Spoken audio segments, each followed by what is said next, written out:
What is wrong with you? She was smiling when she switched my plate. That is what broke me. Not the act itself, not even the poison, but the smile.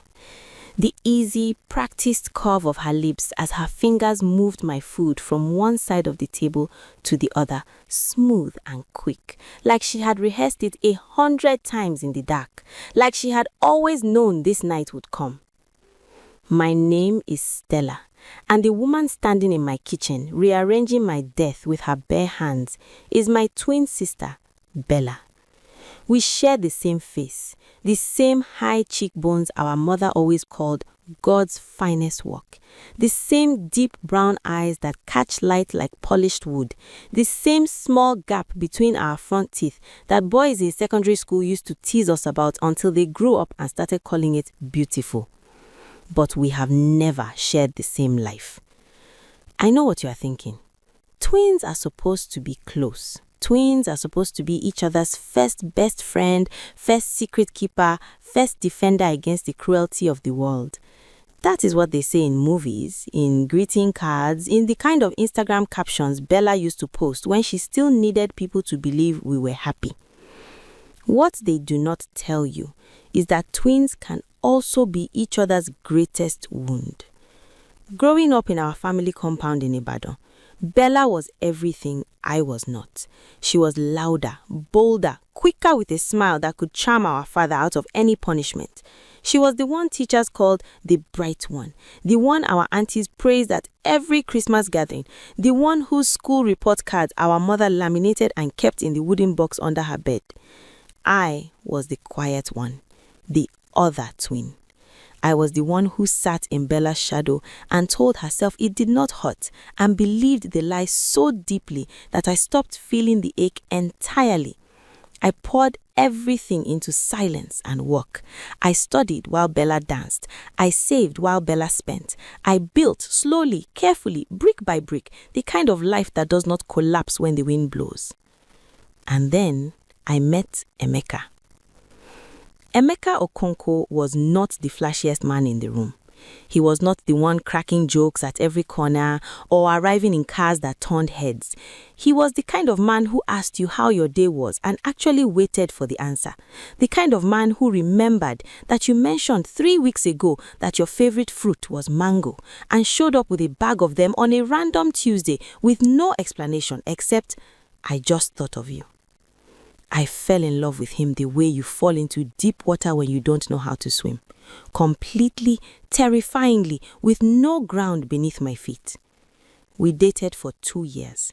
He proposed on a quiet evening on the balcony of the apartment I had rented with my own money in a neighborhood I had chosen for myself, with a ring he had spent 3 months saving for. It was not the biggest ring. It was not a grand ceremony with fireworks and a crowd. But when he knelt down and looked up at me with those steady, serious eyes of his, I felt something shift in my chest like a door finally opening. I said yes before he finished the sentence. Bella was the first person I told. She hugged me. She cried. She held my face in both hands and said, "Sister, I am so happy for you. You deserve this." I believed her. God help me, I believed every single word. The first sign was small. The kind of thing you notice but immediately explain away because you love someone and love makes you generous with excuses. It was about 3 months after the engagement. Emeka and I had started planning the introduction ceremony. Nothing too elaborate. Just family, a few close friends, the traditional items his family would bring. I had been excitedly telling Bella about the plans over the phone, describing the colors I had chosen for the asoebi, the caterer I had found, the hall we were considering. 2 weeks later, I visited Bella's apartment and found a mood board pinned to her wall. My colors, my flowers, my exact table arrangement, right down to the small centerpiece detail I had described only to her. "What is this?" I asked, keeping my voice light. She laughed, waving her hand like it was nothing, "Oh, that? I'm just playing around with ideas. You know I love event planning." I smiled. I let it go. But my stomach did not let it go. Then came the afternoon she showed up at Emeka's office. She called it a surprise visit. She had been in the area and thought she would bring him lunch since, according to her, quote, "You are basically my brother now," unquote. She sent me a photo of the two of them at his desk, her arm around his shoulder, her smile wide and familiar. Emeka called me that evening to mention it. His voice was careful, the way men's voices get when they are not sure if they are about to start something. "Your sister stopped by. She seems very friendly."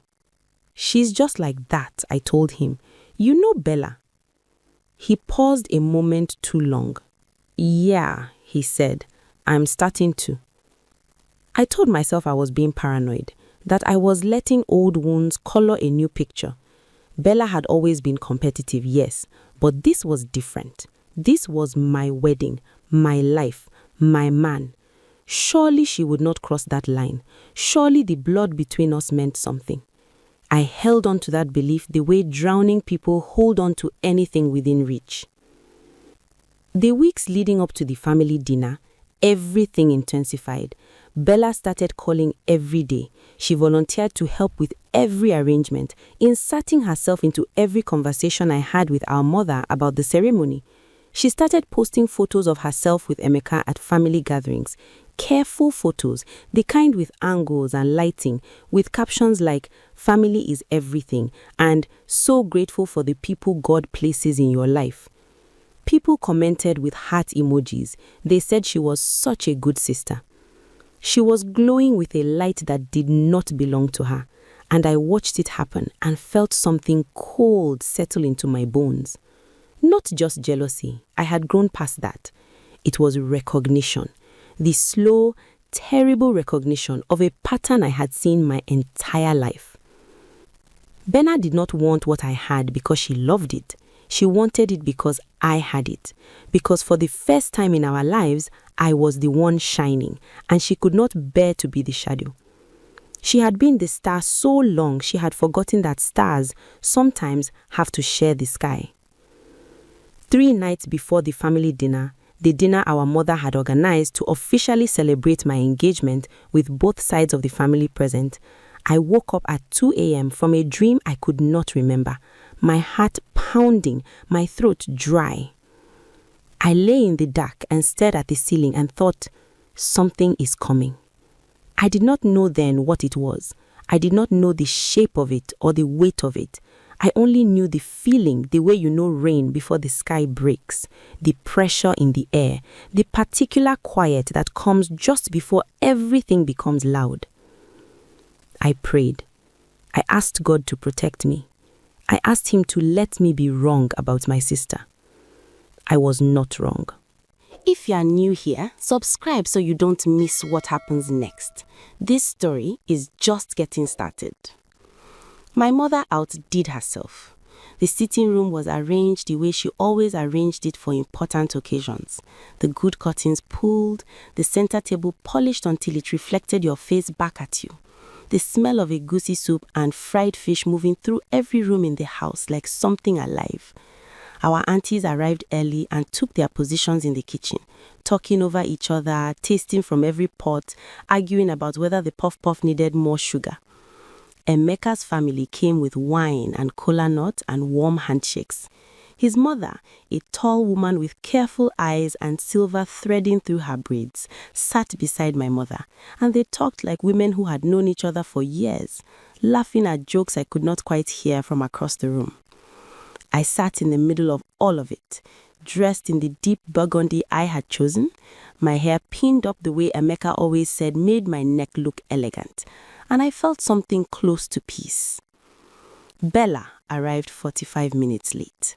She entered in a rush of perfume and apologies, wearing a dress that was just a shade too bright, her smile a little too wide for the room. She greeted everyone, hugged our mother, kissed Emeka's mother's cheek with a warmth that made the older woman blink in surprise. Then she found me. "Sister," She threw her arms around me. I hugged her back. I breathed in the familiar scent of her, the same body cream we had been using since secondary school, because our skin reacted the same way to everything. And for one moment, just one, I missed the Bella I grew up with. The one before the jealousy calcified into something harder. "You look beautiful," she told me. "Thank you," I said. We sat. Dinner was served. The table was full. 2 large pots of egusi, pounded yam on a wide tray, fried fish arranged on a platter lined with banana leaves, bowls of pepper soup for the men who had asked for it, bottles of malt and juice in ice pockets at each corner. My mother had prepared one special plate for me. She always did this at family dinners since I was a child. She served me herself, always a little extra of everything, because she said I ate like a bird and needed encouragement. It was a small ritual, a mother's particular love. It had never changed. The plate sat in front of my seat at the table. I excused myself to use the bathroom. The hallway between the dining room and the bathroom was narrow and lit by a single yellow bulb. It was the same hallway I had run through 1,000 times as a child, the walls still carrying faint scuff marks from years of rough play. I was almost at the bathroom door when I realized I had forgotten my phone on the table. I turned back and I saw her. Bella was at the table. Everyone else was still in the sitting room, waiting to be called in. The dining room was empty except for her. She had my plate in both hands. She was moving it, slowly, carefully, swapping it with the plate beside it. Her back was to me. She had not heard me return. My body went cold. My mind went perfectly, terrifyingly quiet. She set the plate down, smoothed the edge of the tablecloth, stepped back, tilted her head like an artist checking her work, and nodded just slightly to herself. Then she walked out of the dining room through the other door. I stood in the hallway for 3 full seconds. 3 seconds where the world as I had known it simply cracked open. My sister, my twin, the person who shared my blood, my face, my childhood, my earliest memories of what it meant to be loved, she had just tampered with my food. I did not know what was in it. I did not know if it was poison, medicine, something meant to make me ill, something meant to make me look embarrassing in front of his family.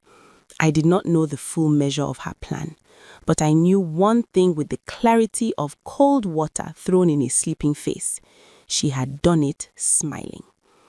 I walked back to the dining room, sat down at my seat, looked at the plate in front of me, the plate she had placed there, and breathed in once, slowly, through my nose. Then I raised my eyes and looked at the door where the family was beginning to file in for dinner, and I smiled. I have always been the calm one. Growing up, when Bella exploded, shouting, crying, throwing her anger across the room like something breakable, I was the one who went still. Our mother used to say it worried her, my stillness. "Stella, you keep everything inside," she would tell me. "One day it will be too much." She was not entirely wrong, but she did not understand the difference between suppression and strategy. I was not keeping things inside that night. I was thinking. The family filed in around the table, our aunties taking their usual positions, Emeka's mother sitting beside my mother at the head, Emeka sliding into the seat to my right, his hand finding mine under the table for a brief, warm moment. He squeezed my fingers. I squeezed back. Bella sat directly across from me. She unfolded her napkin with the unhurried ease of someone with a clean conscience. She looked up and caught my eye and smiled at me, the same smile she had given the table just minutes earlier, checking her work. Easy, practiced. She doesn't know I saw her. That thought settled into me like something solid, like ground beneath my feet. I looked at the plate in front of me, her chosen plate, the one she had placed at my seat. Then I looked at the plate to my left, the one that she had moved aside, the one that had originally been mine. I reached for my glass of water, took a long sip, set it down on the left side, and in the natural, unhurried movement of someone simply adjusting their space, I slid the plates. 3 seconds. No performance, no drama. The conversation around the table was loud enough. Emeka's uncle telling a story about something that happened in Lagos. Everyone half listening and half focused on the food being uncovered. Nobody looked at me. Nobody except Bella. But her eyes were on Emeka's mother, who was asking her something about her work.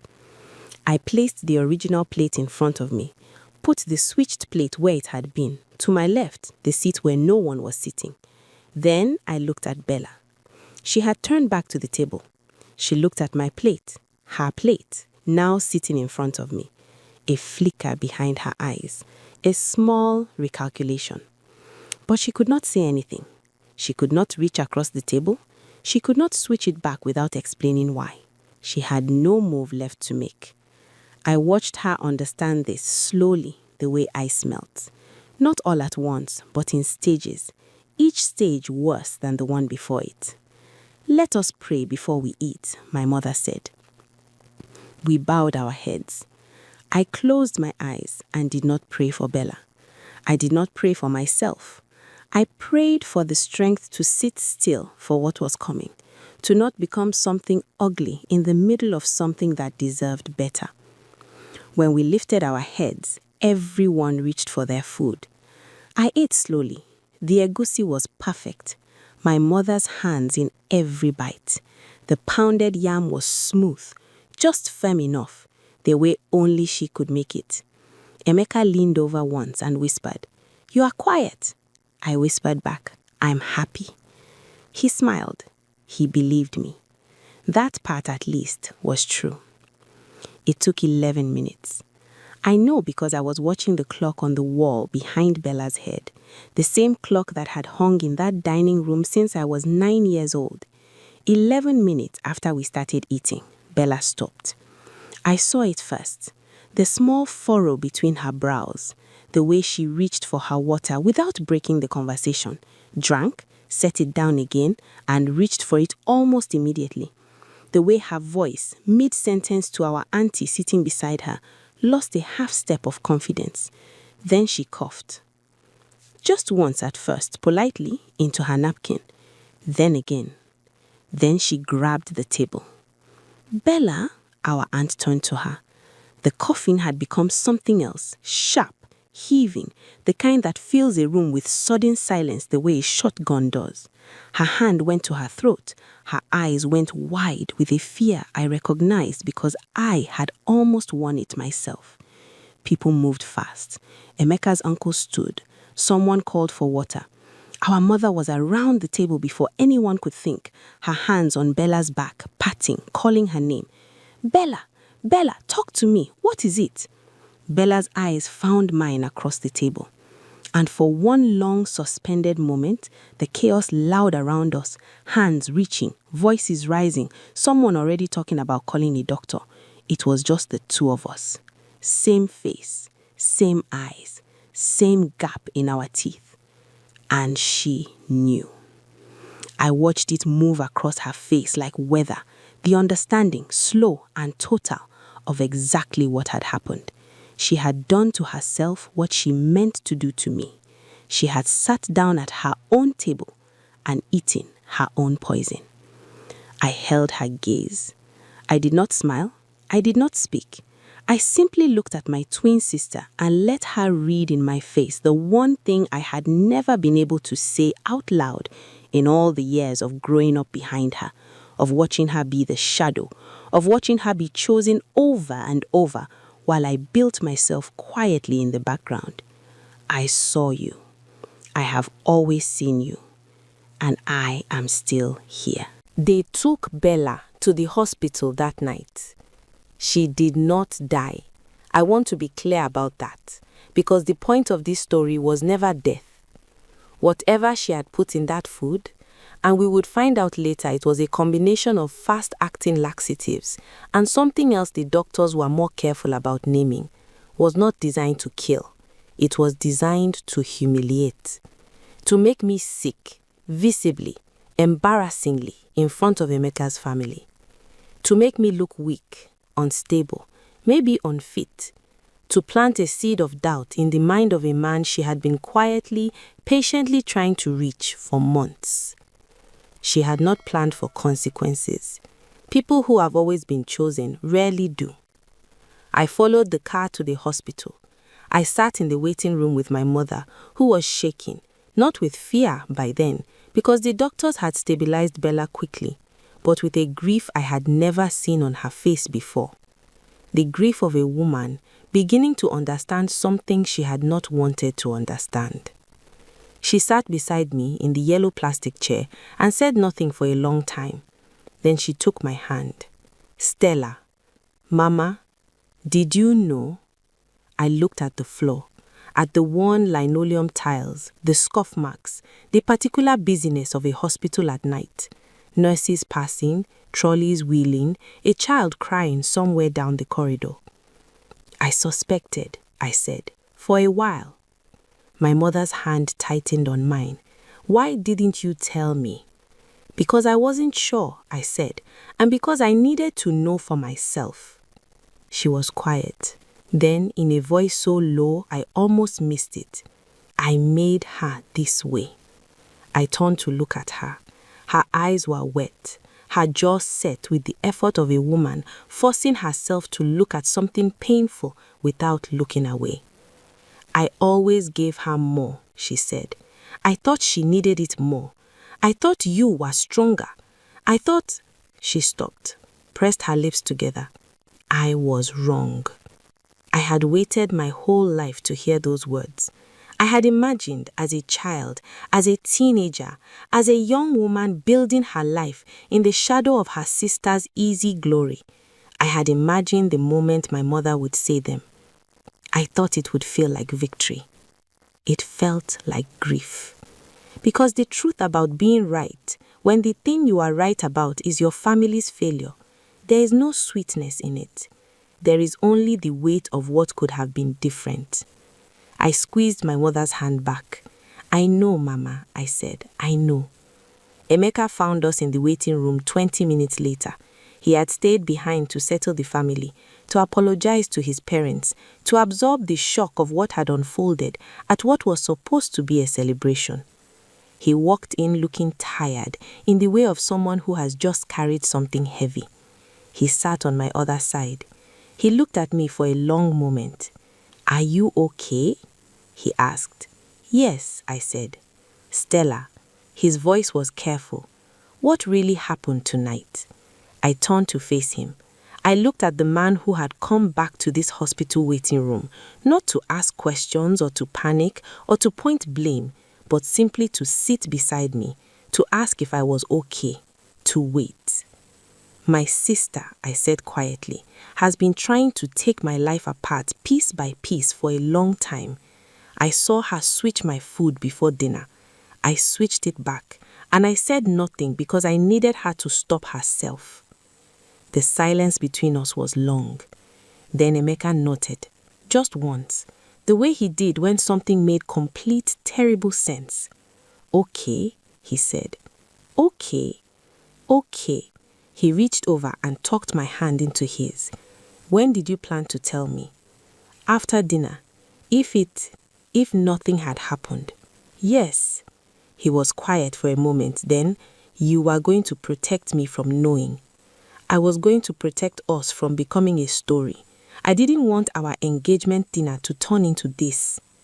He looked at the wall, at the nurses passing, at the clock, then back at me. "Next time," he said. And there was no anger in it, only firmness, the kind that comes from a man drawing a line in love. "You tell me. Whatever it is, you don't carry it alone." Something loosened in my chest, something that had been held tight for a long time. "Next time," I said. He almost smiled. "There won't be a next time." "No," I agreed. "There won't be." Bella was discharged 2 days later. She came to my apartment. She stood at the door for a long time before she knocked. I had seen her from the window before she knocked, standing in the street below, looking up, deciding. I watched her and thought about the girl we had both been once, before the choosing, before the silence between us became something with edges. I opened the door before she knocked. She looked at me. Her face was bare, no makeup, no practiced expression, no performance, just our face, hollow-eyed and tired. I could have, she stopped, tried again. I was going to. I know, I said. Her eyes filled. I'm sorry, Stella. I looked at my sister, my twin, the other half of the beginning of my life. I know, I said again. I did not tell her it was okay, because it was not okay, and she needed to live with the weight of that, not as punishment, but as truth. Some things cannot be excused away with tears at a doorstep. But I also did not close the door. I stepped back. She walked in. We sat in my kitchen in the same silence we had grown up in, but different now, cleared of pretense, stripped of the careful performance of sisterhood we both had been maintaining for years. Just two women, same face, same blood, finally sitting with the truth of what had happened between them. Outside, the Ibadan afternoon was loud. Okada engines, a neighbor's radio, children somewhere playing a game that involved a lot of shouting. The ordinary, relentless noise of life continuing. I made tea. We did not speak for a long time, but the silence, for the first time in years, did not feel like a wall. It felt like a beginning. And Emeka, he married me on a Saturday in November, under a sky so blue it looked painted. My mother danced until her wrapper came loose. His mother wept the good kind of tears. Bella sat in the front row in a quiet grey dress. She did not switch anything. She did not try to take anything. She just sat there and watched her sister get everything she deserved. And for the first time, I think she was proud of me.